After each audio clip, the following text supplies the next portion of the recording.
All right, ladies and gents, it's that time again. Every year at the very end of the year, or in this case, 5 days into the new year, we look back and take a look at the best games that I played overall over the course of a calendar year. And 2019 was a pretty unique year where there were a lot of games that there were high hopes and weren't very good, but at the same time, there were 11 particular games that I felt were pretty damned good and that I wanted to give credit where credit was due. So without further ado, ladies and gentlemen, my personal picks, that is not one of my personal picks for the best games of the year.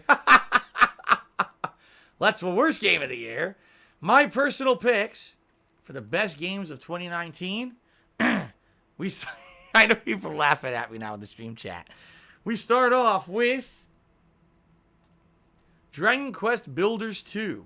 This was a game that I had never played the original game in the franchise, and I had no idea what to really expect from it. People had basically told me, oh, it's like Minecraft, but with Dragon Quest. Okay.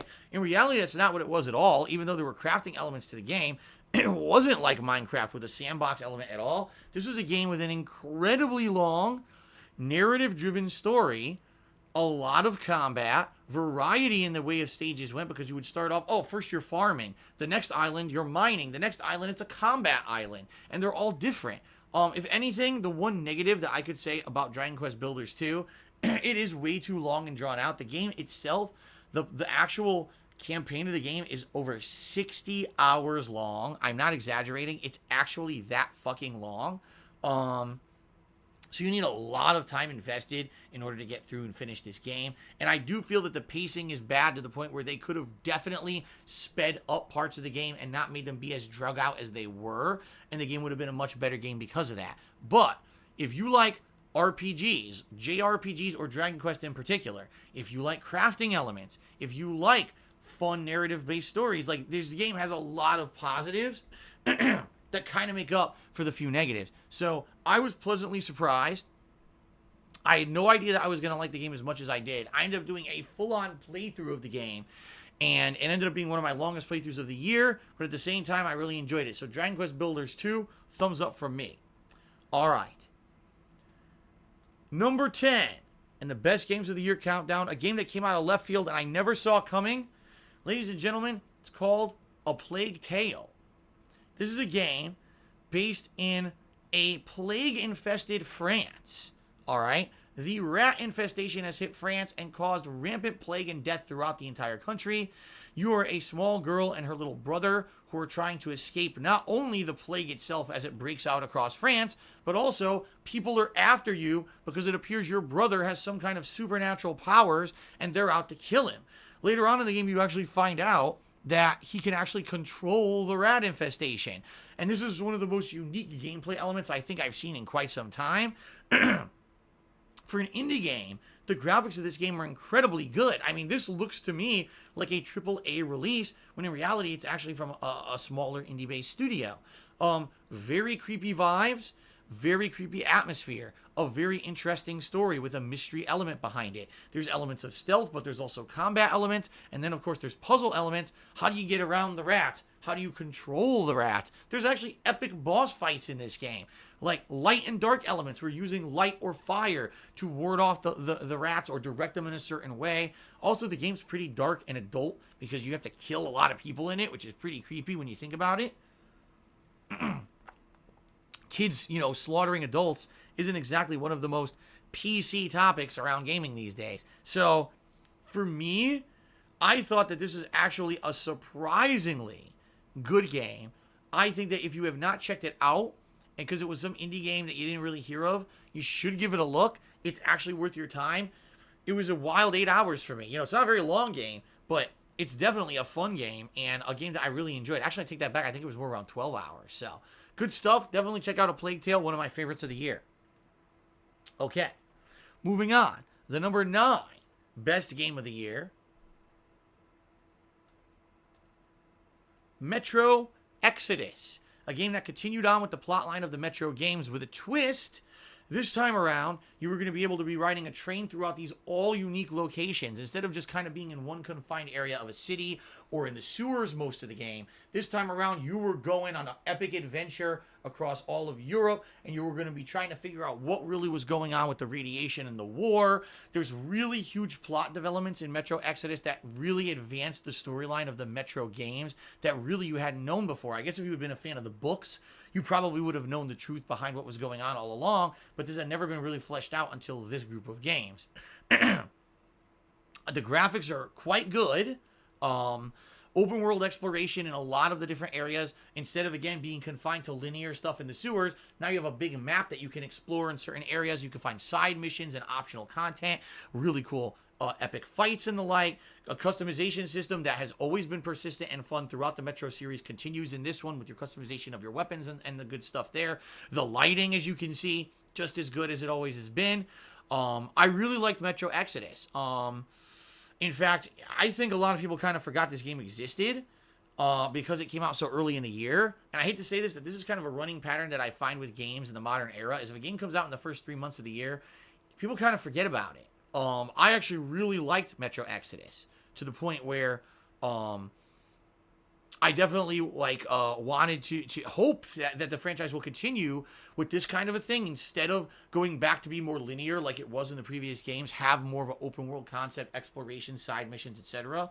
I hope that it continues on, but I don't know what's going to happen with the plot line of the game because I don't want to spoil, but the plot line of the game has some pretty shocking things that happen, so I guess we'll have to see continuing on what happens with it. But I definitely really like Metro Exodus, and I hope that you guys like it too. All right. Moving on. My 8th favorite game of the year, ladies and gentlemen. Luigi's Mansion 3. Alright, so Luigi's Mansion 3 is interesting to me because I never really played Luigi's Mansion 1 and 2. I own Luigi's Mansion Dark Moon, which is part 2, on the 3DS, and I never played it. I only played it for like maybe half an hour when I first got my 3DS capture device, and I never played further than that. So when Luigi's Mansion 3 was announced as a major release for the Switch this year, I was like, this would be pretty interesting. So, really, the game is quite well made. You've got Luigi trying to bust ghosts inside of a hotel. You've got a new kind of clone of Luigi that for the first time adds new gameplay elements where there's co-op stuff, co-op attacks, co-op slamming, stealth elements where one Luigi fools the ghost by going up behind him while the other one distracts. You've got hidden ghosts you're trying to catch. You got tons of puzzles. You're trying to look for hidden items, hidden money, hidden gems all throughout this hotel. And even though you think, oh, it's a mansion, it's a haunted mansion, right? Well, it's a haunted hotel, and no, it's not like you would think. Every floor has a different theme. You got one floor that's like a typical hotel, but the next floor is a greenhouse with a bunch of plants. The next house is like medieval times where you got knights and the like. The next house is a movie studio. There's an Egyptian stage. There's like so much variety to this, what they did with the actual world design in Luigi's Mansion 3, that I ended up loving the game. Like, I feel like it was doing too much of the same thing. I never felt bored. Every floor felt like something unique and different. And even as a newcomer to the franchise, again, I had never played the previous Luigi's Mansions games. I still really liked the game a lot. It wasn't like, oh, I felt like because I didn't play the previous games, I didn't know the prerequisites to really succeed. I thought it was well done. And the other thing that really has to say, if you take a look at your screen right now, look at the graphics, all right? There's been a lot of other games that I've criticized on the Switch and said, man, the graphics of this game are pretty subpar or pretty disappointing. Take a look at this graphics. They're really good, For a game on the Switch, they're pretty damn good. It looks like a modern AAA release in every shape, every way, shape, and form. So, definitely a great game. 2 thumbs up from me. Check it out if you have a Switch. All right, moving on. My 7th favorite game, 7th most favorite game of 2019. If it ever advances, there it is. The Outer Worlds. A game from Obsidian Studios, or Obsidian Entertainment, the same people who had made Fallout New Vegas, as well as many other games in the past. I think they also made Knights of the Old Republic 2. A game with tons of RPG-style gameplay. Tons of dialogue, trees, and narrative. So much fun stuff in that regard. Open world exploration. Graphics that were really outstanding. An original plot and lore. Instead of being tied to, say, a licensing where they have to abide by the lore of the world, they were able to create their own lore. All right, in the Outer World. I really, really enjoyed this game. But My one criticism of the game, which I said the entire time I played the game, and I'll say it now again, the gameplay of the game when it comes to the combat almost seemed to be like an afterthought. It seems to me that the combat of the game very rarely is challenging. In fact, during my playthrough, I had to go from normal difficulty to hard mode just to get a little bit of challenge. Even then, once you get the right abilities and the right weapons and the like, you can absolutely plow through the combat of this game with almost no issue whatsoever. So for me, it's kind of like a lot of things were great. The graphics, the story, the characters, the world design, everything was really unique and interesting. But then when you get to actually having to fight stuff, it's kind of like, yeah, it's kind of repetitive and boring. Good news is, if you play the game right, like much like you could do with Fallout or other open world RPGs, if you have the right elements on your character, like dialogue or persuasion, you don't even have to fight a lot. Just like I did with Fallout, at the very end of this game, I was able to convince basically most of the NPCs not to fight me, and there was no big culminating boss fight at all. While most people had to do one, I didn't even have to do one, so it didn't really matter that the combat wasn't very good, because I was able to kind of turbo through that part of the game and not really be bothered by it. I really like The Outer Worlds. For those who like a really good kind of sci-fi space narrative, you're probably really going to like this game. Some people are not. If you're looking for more advanced combat and stuff like that, you're probably not going to like it. But for me, sci-fi, open world, tons of side content and exploration, great dialogue, well-written story, hits it on all cylinders for me. That's why I like The Outer Worlds. Only reason it's not higher on my list is because of the combat being pretty crappy. Okay? My number 6 most favorite game of 2019. I misclicked. No, I didn't. Death Stranding. I thought I misclicked, but I didn't. Death Stranding. Now, some people immediately are going to be up in arms because they're going to say, now, wait a minute. You've criticized this game so effing heavily this year. You said that the gameplay was so boring. You hated the travel and delivery gameplay. How could you say that a game that's so disappointing in its gameplay elements is one of the best games of the year?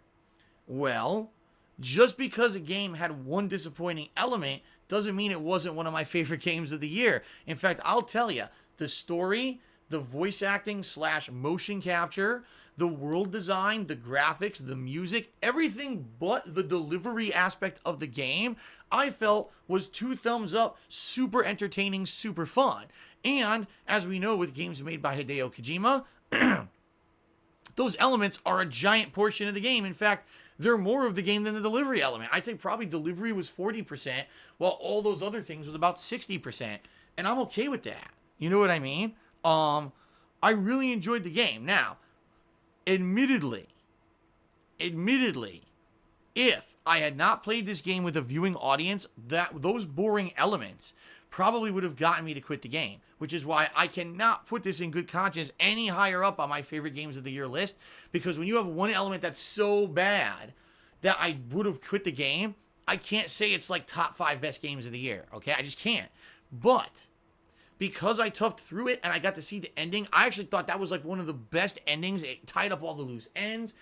Unlike most Hideo Kojima games that I end up scratching my head at the end, this one I understood. I was like, wow, that was a really good ending. I really liked the game.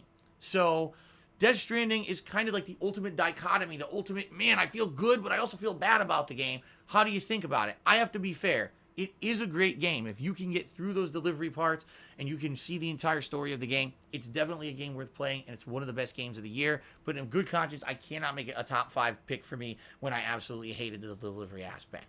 Okay? All right. Moving on. My number 5 most enjoyed game of 2019, or best game of 2019, is, that's right, prepare for rage for more people to disagree with me, and that's okay. I actually really like Pokemon Sword. Now, I'm still playing the game, but I recently just finished up the plotline of the game to the point where now I'm just kind of going through the game back and trying to collect all the Pokemon that I didn't get in my first major run. But for me, the reason that I like Pokemon Sword so much is because this is the very first modernized Pokemon game that I was able to play on stream. And this really is a great streaming game. Like, being able to go through the different routes or the wild area, catch Pokemon, interact with the viewing audience, and have them help you with the combat and understand the weaknesses and how they work and the elements of the combat and how to catch certain Pokemon, how do you evolve this Pokemon and this and that, the discussions that we have about Pokemon, and then people being able to actually have an interactive concept of trying to pick certain Pokemon to be in my party and stuff, has actually made this super duper fun. Okay? I really liked it. I like this way more than I thought I would. I thought, I'll play for a few sessions, I'll get bored. It's been the opposite. I love playing Pokemon now. And I am actually trying to get more out of the game by catching. I might actually, for the first time ever, do a completionist run of a game where I try to get every single Pokemon in the game just because I'm liking it that much. Okay? If that's not a testament to the game being great, I don't know what is. Now, here's the thing. A lot of people have been very, very critical of Pokemon Sword. Oh, the game's too short. The animations are all rehashed and reused and not unique enough. The graphics, look at them. They're not even as good as any other modern games. There's horrible pop-in and not enough detail in the gameplay world.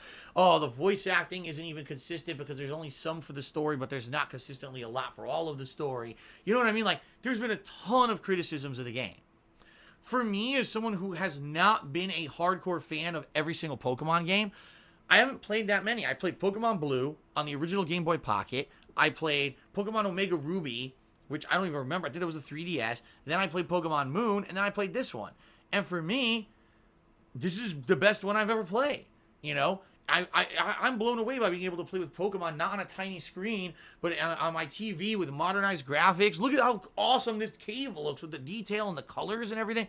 Like, I'm seriously blown away about being able to play Pokemon like this. You may be more of a stickler and demand more of the game, but for me, I feel like I got more than my money's worth out of Pokemon Sword, and I'm still having fun with the game to this day after, I think it's like over 60 hours of gameplay now. I'm still playing it to catch them all. So if that's not a testament to the fact that I really enjoyed the game, I don't know what is. Okay? All right.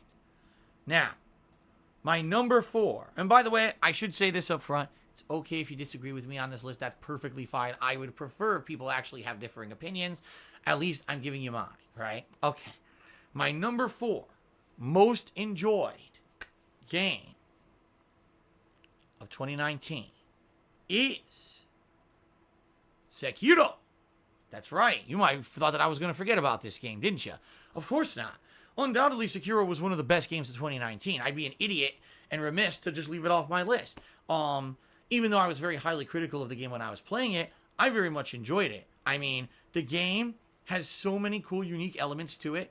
The open world aspect of it, where you can wander around different locations and the different environments. There's ice, there's big, epic-looking, Japanese palaces, and then there's, swamps and areas underground. Giant epic boss fights against apes and snakes, but also epic boss fights against samurai and ninjas and supernatural beings. There's a whole world that's very similar to Bloodborne in it. Like, there's so much to the game. It's a really well-made game, all right? And in reality, at first, I really didn't like the game because I felt that the gameplay elements were too difficult. Then, when I kind of mastered the gameplay element of the parrying and the interrupting style, trying to fill up that stun bar rather than worrying about just dealing damage like in Dark Souls or Bloodborne. And once I basically got the hang of the combat system, I really enjoyed the game. And in fact, if you watch maybe the last 10 hours of my playthrough versus all before that, I actually really dig the game. I'm doing all the optional boss fights. The last boss I actually beat more quickly than about 95% of the people who even played the game. Okay? But I really ended up enjoying the game overall with one major criticism. It's a one-trick pony game, okay? I want you to think about Dark Souls. In Dark Souls, there's so many different ways to play the game, right? You could be a class that's a big two-handed weapon, slow and lumbering, but giant damage, and you play it as a defensive tank who's swinging around this giant weapon. You could have a sword and shield, so sometimes you're blocking or parrying, sometimes you're attacking with the sword. You could be a magic class where you're very weak, but you have these very damaging spells that you can toss around, right? You could be a hybrid, you could be a thief. There's all these different builds in Dark Souls that you can do, and even to some extent in Bloodborne, in that game, you've got the trick weapons that completely change the gameplay elements of the game and make you kind of attack a little bit differently. Although it's not as varied as Dark Souls, there's still some variety. In Sekiro, There's no variety. Sekiro is literally parry everything until you find an opening and do something to either do enough damage to kill the enemy or fill up their stun bar to kill the enemy, period. You get one sword throughout the game. It never changes. Yes, you do get what's considered trick weapons, but unlike those being main weapons that you can use during the gameplay, they're just basically accessories, you know. Oh, use the axe to break shields or to very massively increase the stun meter of the opponent that you're facing. Use the firecrackers only against beast enemies to stun them or to very temporarily stun human enemies. But in reality, those are just kind of things you'll use every once in a while. They're not the main gameplay elements. The main gameplay element is very, very repetitive in Sekiro. Parry, parry, parry, parry, parry, parry, parry. Okay, I finally got a hit in. Parry, parry, parry, parry, parry. I got a hit in. Oh, look, the stun bar's starting to go up. Parry, parry, parry, parry, get a hit in until you're done. And that's the whole game. And just to give you some comparison here of Sekiro versus other games from the same game developer, From Software. When I played the Dark Souls franchise and when I played Bloodborne, people were clamoring for me to go back and do different runs in the game. Go back and play the game differently with a different build. Do a redemption run where this time you don't die 1,000 times on the bosses and you try to do better and this and that and this and that. When I beat Sakura, I actually wanted to do a New Game Plus run. My audience begged me not to. They said, don't do it.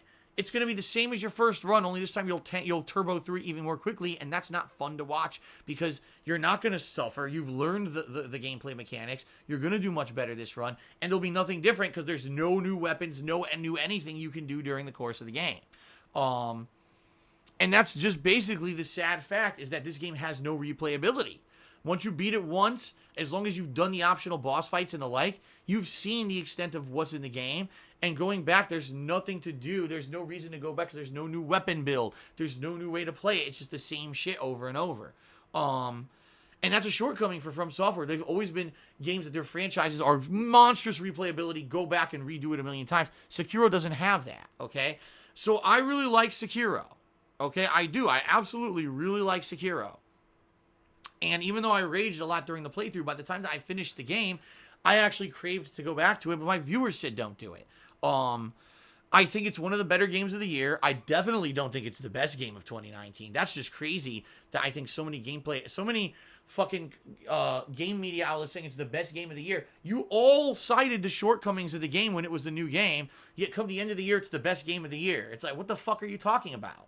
You literally, when it came out, criticized it for this, this, and this, but now it's the game of the year pick for you. Like, I don't understand that. We all agree that this game has differences and shortcomings compared to other games from Software. We're all looking forward to Elden Ring because we're hoping that it'll be a little bit more similar to the other games that they've come out with.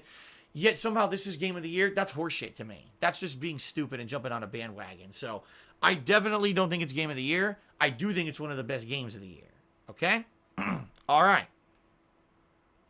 My number 3 pick. My number 3 best game of the year. We're getting down to the nitty gritty now. Only 3 left, guys.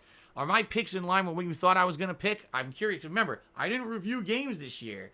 So you guys had no idea what to expect in this countdown, right? All right. Number 3 best game of the year is Star Wars Jedi Fallen Order. A game that I was pleasantly surprised with because I don't think we really knew what to expect from it. An interesting hybrid of many different gameplay elements. Open world exploration, action-based combat, similar to, say, the Dark Souls or Bloodborne franchises, although certainly nowhere near as hard as those franchises. Really great graphical engine, surprisingly good story, puzzles, and just like everything, it just did everything well. I can't, seriously, thinking of Star Wars Jedi Fallen Order, I can't actually think of like a single thing the game did poorly. All right, maybe it didn't absolutely excel at every single element in the game, but I can't think of a single thing that I said, man, it really did that bad, and that's the one thing they could have improved. Like, it makes you feel like you're in the shoes of a Jedi. here's a Jedi who's learning all of his powers and slowly becoming better, getting better lightsabers, getting better abilities. He's got a cool droid with him that he gets upgrades to during the course of the game with new abilities. Open world exploration, which I really like, the Metroidvania-esque parts of the game where you can go back and re-explore areas you couldn't reach before, and this time you get a new upgrade, a new ability for checking it out, right? The optional bosses, which are also really neat. Fight a bounty hunter, or fight a giant creature that wasn't there before, but now they're there, and it's a challenging boss fight. I definitely really enjoyed this game. I'm sure there's going to be some people that say the game was too easy. I thought that it was just right. I really did. There were very challenging parts, but there were parts that I felt, by the end of the game, right, when I had all my upgraded force powers, I was steamrolling through the game. I was pushing giant enemies off of ledges with force push, and it made me feel really incredibly powerful as a Jedi, and I loved that about the game, that maybe you didn't feel super powerful early on, but the longer that you played the game, you earned all these powers, and next thing you know, you're doing these crazy Jedi feats, and I really enjoyed that. But like I said, it's not perfect. It's just really good, okay? I definitely hope they make a sequel that maybe even has even more improved elements. I would have liked maybe a few more planets, because really, in reality, what were there? Like maybe 3 major planets and then 1 or 2 planets that barely had anything on them. I would have definitely liked more large-scale exploration planets to check out. But outside of that, there's not really much to criticize. I definitely feel that this was one of the best games of the year, and, you know, the best Star Wars game that I think I've probably ever played, except for the original Star Wars Battlefronts, okay? The original Star Wars Battlefront 1 and 2 from the 2000s, not the ones from EA from the last decade. But those are the 2000s. Those were outstanding games, and then we just had a bunch of crappy Star Wars games for a long time. I would say Star Wars The Force Unleashed was okay. This game was, like, really well done. Of course, it's made by DICE. DICE is now, if you guys didn't hear, the game studio DICE is basically expanding and being able to make way more games now. They're taking way more things under their wing. So they did such a good job on this game. I hope they just make more great franchises like this. I loved it. Okay? Star Wars Jedi Fallen Order, huge thumbs up. My 3rd favorite game of the year. Okay, ladies and gentlemen. This is it. My 2nd favorite game of 2019 is Judgment. Yes, the game from the same people who made the Yakuza franchise, but in my opinion, Judgment actually takes all the good things from Yakuza and kind of weed out a lot of the bad things, okay? At the same time, it adds in a whole new element of awesome stuff. So, combat in the streets of Tokyo, right? Really cool. Multiple fighting styles. They took that kind of right out of Yakuza. Upgradable moves. But then you've got a ridiculous amount of side content in the streets of Tokyo. Different kinds of missions. Some are kind of quirky and funny and silly. Some are more serious. But the thing that really makes this game excel, in my opinion, it's got a brand new original cast of characters and an ongoing kind of mystery aspect, because you're a private investigator trying to solve a mystery of who is this murderer in Tokyo. And it's got ties to the Yakuza, because you've got people in the Yakuza kind of tied up in the plot lines. But then you've got the police tied up. You've got politics that come into play. And it basically takes the kind of over-the-top, ridiculous Yakuza plot line and makes it more realistic in the fact that you've got all these other elements introduced. Really, I think that this is where the Yakuza franchise was going, because I feel that they had made so many Yakuza games in the same vein over the last 10 years that there was just too many, and they needed to do something completely different. And incidentally, when I say that, the Yakuza games are now going in a different direction. If you guys didn't hear, the one coming out this year in 2020 is now going to be a turn-based combat game, while it's this Judgment franchise that's going to continue on with more of the open world exploring and combat in Tokyo that always has been known from Yakuza. This franchise is now going to take up the reins for this, okay? Originally, I didn't know how much I was going to like this game. I was very critical of it, because I was like, dude, I definitely think that sadly this game was a little bit too similar to Yakuza, at least on paper when I started playing it. Like, maybe we're just going to get bored of it because it's so similar to Yakuza, and I've been playing so many different Yakuza games. Boy, was I wrong. I ended up playing this game. I think I started playing it when it was a new release, and that was, in late June. I played it throughout July, throughout August. I think I actually finished it either in late August or early September, and every time I played the game, it was super fun, super interactive with my stream audience. Like, everyone loved just hanging out and seeing what I was going to do in Judgment tonight. Am I going to do open world side content? Am I going to try to level up my fighting abilities? Is there going to be some advancement of the plot today? What is Phil going to find in Judgment? Because there's so much content in this game. And it was really cool in that regard. You never knew what to expect the next time that I played Judgment, and it just kept going with good content. I don't think there was a single stream that I played of Judgment where I was like, man, that was just a boring grind stream. I hope that the more interesting stuff happens next time. Instead, I just really enjoyed it. And again, some people are going to be so, I can't believe Phil said that this game's better than this other game or this other game, because there's no way that could be truthful and blah, blah, blah. In my personal opinion, this was one of the best games that I of recent memory that I could have. I couldn't ask for anything more. It had all the good stuff that I wanted. Really fun combat. Look at this. It's cool animations and silliness to the franchise. Comedy, good writing, good voice acting. Like I said, everyone in the game, the cast was great. Look at this. In one other game, could you just do a flying knee punt to a guy into a freaking light post and watch his teeth fly out of his face? It's too good. All right, so Judgment, my second favorite game of the year. So now, ladies and gentlemen, it's time for my game of the year. And a lot of you, I think, are going to be very, very, very surprised. And some of you, not so much. It all depends, really, on how many of you actually pay attention to how I say things and what I say when I say them and how I react to games when I'm playing them. All right? Because I hate to say it, there are games that get forgotten. And there was one game this year that, in my opinion, in my head, resoundingly stood above all the rest. All right? A game that I think on all elements excelled and actually became a best-in-class example. It's rare when I would come on a stream or on a countdown and say, ladies and gentlemen, I'm about to present to you a best-in-class example of what a game should be. I'm about to do that right now. Ladies and gentlemen, the game that is my favorite game of 2019, the Resident Evil 2 remake. This game took survival horror exactly where we need it in the modern era, okay? It took a classic game franchise from the 1990s and it modernized it to the point where it had modernized controls, modernized gameplay elements, fun things to it, amazingly modernized graphics, right? A great plot that, yes, some of the plot was from the original game, but it had new plot elements and new gameplay elements introduced, and completely new boss fights, completely redesigned areas with new puzzles. The whole orphanage part of the game was a completely new original thing. Seriously, this game 100% redefined what I expect from survival horror in the future. I would expect that other game franchises that want to do survival horror have to live up to the example that the Resident Evil 2 remake did this year. Now, some people would immediately say, well, this game's a remake, doesn't count. That's ridiculously stupid and immature and just dumb. Just because a game is a remake of something from 20 years ago doesn't mean it's great. This is a game that takes, yes, some gameplay elements and map features and some creatures from that game 20 years ago and completely redoes it. Look at this. Yeah, is this the same basic map of the garage? Sure. But is any of the combat or any of the things in here the same? No. It's all different. You got to go to different areas, solve different puzzles, talk to different people, fight different enemies. Keep in mind, I almost never, ever play a game on hard difficulty. I played this on the hardest difficulty. What was it? Hardcore? And even though this game was super duper tough for me, I toughed through it and I enjoyed every moment of when I persevered and I succeeded and I had fun. This game was exceptionally good. Graphics, great. Voice acting, great. Story, great. Gameplay, great. What is the one criticism?